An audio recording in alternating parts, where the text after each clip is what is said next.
Suzette Walker, and I am a nurse practitioner at McKenzie Health Systems. Today we're going to talk just for a very few minutes on vitamins and supplements, what you should do and what you shouldn't do. The first thing that I want to make clear is that vitamins and minerals supplements are not, and I say not, regulated by the FDA. Every company is entirely responsible for doing their own quality control. So if you get a vitamin, let's say that's marketed by company X, their own people then go in and tell you that the ingredients that is in that vitamin is what they say. And 90% of those vitamins, if you take them outside and they are looked at by an independent company, they do not have in them what they say they do have. So when you're looking to buy vitamins and minerals and supplements, you really want to look for a couple things specifically. One of them is if they have been verified by the USP. There are certain vitamins that the USP is a third entity, and they will take the vitamins from that company out of that factory, and then they will make sure that those vitamins have in them what they say they are in them. And some of the brands that we know do that with the USP are the brand Nature Made, Kirtland, Nature's Bounty, and True Nature. So those vitamins, you can be assured that what they say they have in them actually are what they have in them. There's another independent organization called the NSF that they will also randomly take vitamins out of a company and make sure what they have. Now, I have searched high and low on the website and in the NSF company themselves, and they don't give a list of those vitamins, but if you see their label on the vitamin itself, you can be assured that that particular vitamin has been verified by the NSF. So they'll all have labels on them from either the USP or the NSF if they've been verified by an outside company.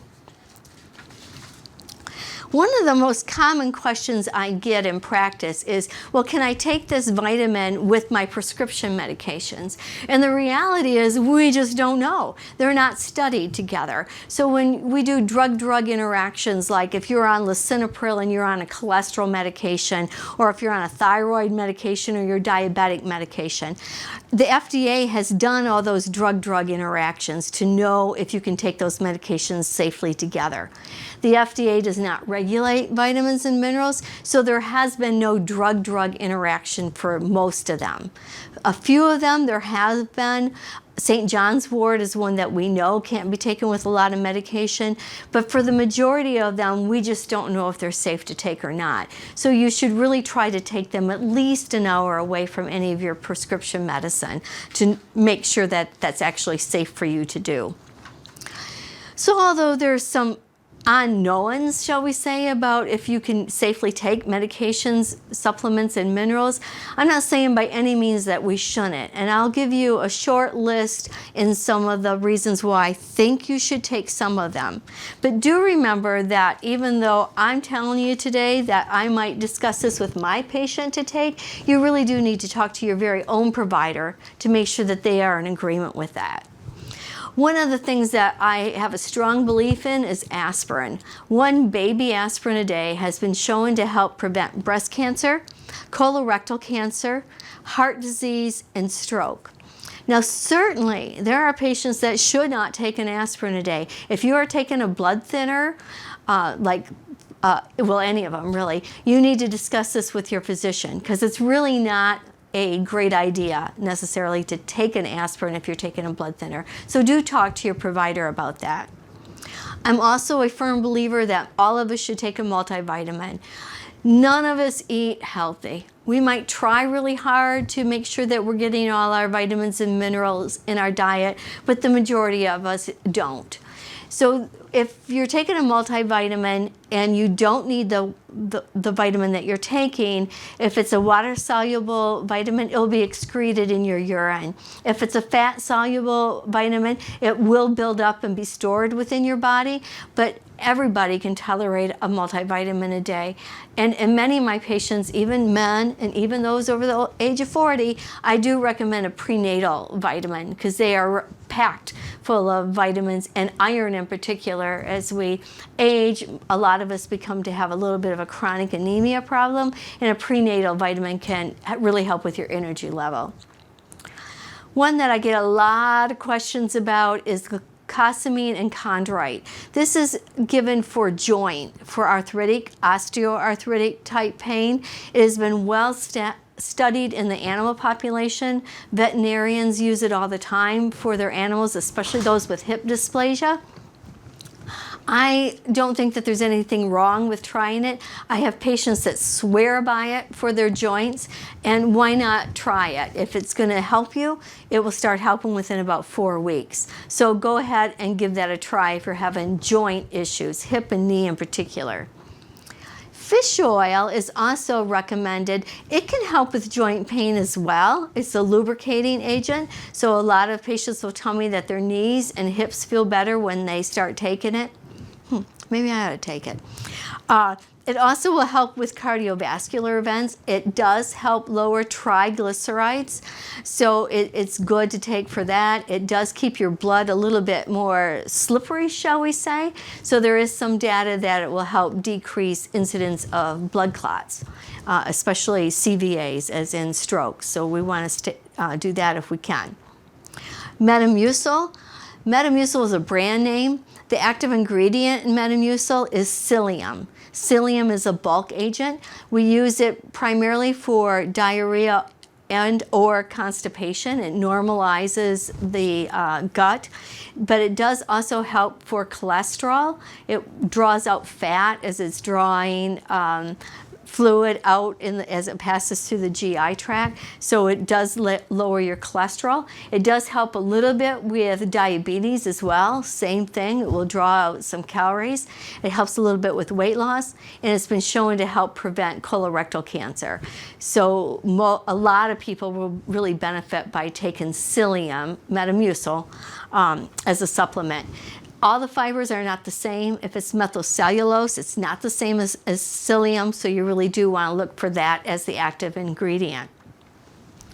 CoQ10 also gets a lot of hype in the press on being the end-all for supplement therapy. I will say that there is a fair amount of data that if you take it with your cholesterol medication, that those that have muscle or joint pains secondary to statins, that it may help decrease that. So I do have a lot of patients take it at the same time as their statin to help decrease pain. It also helps build good muscle, so that's a good thing. So it will help with your heart and it will help with good muscle building. Calcium, vitamin D, and magnesium. Those three are married together. If you don't take your vitamin D or magnesium with calcium, you might as well not take it because it won't be absorbed into the body. Women in particular need 1,200 milligrams of calcium a day to help with bone growth and building of bone, and vitamin D is needed for that as well. Vitamin D will also help with weight loss and for fatigue. So taking those two together, the recommendations for vitamin D is 5,000 units a day. When you look at the medications in the drugstore, a lot of times they're 800 units. So do look for one that's 5,000 units a day on your vitamin D. You can buy them in combination with the calcium, and sometimes you can even get them in combination with your magnesium, calcium and vitamin D all in one pill. Magnesium would be 500 milligrams a day. I have some patients that swear that magnesium helps them sleep. If you feel tired after taking your magnesium, then switch it from morning to evening before you go to bed so that it will help you sleep. The biggest reason I give magnesium, besides to make sure that the calcium and vitamin D is being absorbed, is it helps with leg cramps. People who have leg cramps at night often will have those completely alleviated if they take magnesium. It used to be, well, it's because you're low in potassium or you need tonic. The reality is magnesium that's driving those leg cramps. So 500 milligrams of magnesium at night will help. A few patients will get diarrhea due to magnesium. I see that more commonly in patients that are pushing that dose up to 1,000 or 1,500 milligrams a day. The recommendation really is for 500, but calcium can do just the opposite. So if you take them together, it kind of normalizes the constipation and the diarrhea out from them. The next one I want to talk about is melatonin. Melatonin is probably one of the most popular over-the-counter medications that is used for sleep. In most cases, it's very well tolerated, especially in adults. The dose is anywhere from 4 milligrams to 10 milligrams. You always want to start low. You don't want to jump right into that 10 milligram. A 4 milligram will do it. I don't recommend giving it to children. There has been some reports that it does just the opposite in children and can cause nightmares or night terrors. So I try to stay away from that in kids, but in adults it does seem to be perfectly safe. And the last one I want to talk about is probiotics. If you're given an antibiotic for, it doesn't matter if it's a sinus infection, strep throat, a urinary tract infection, you really should take a probiotic. That will help normalize the flora within your gut, within your GI tract. One of the most common side effects of antibiotics is diarrhea. And when you're given antibiotics, you can get rid of the good bacteria that is in our GI tracts. And so by taking a probiotic, you can help regulate that GI tract again. Some women also find relief and much less problems with urinary tract infection if they take a probiotic.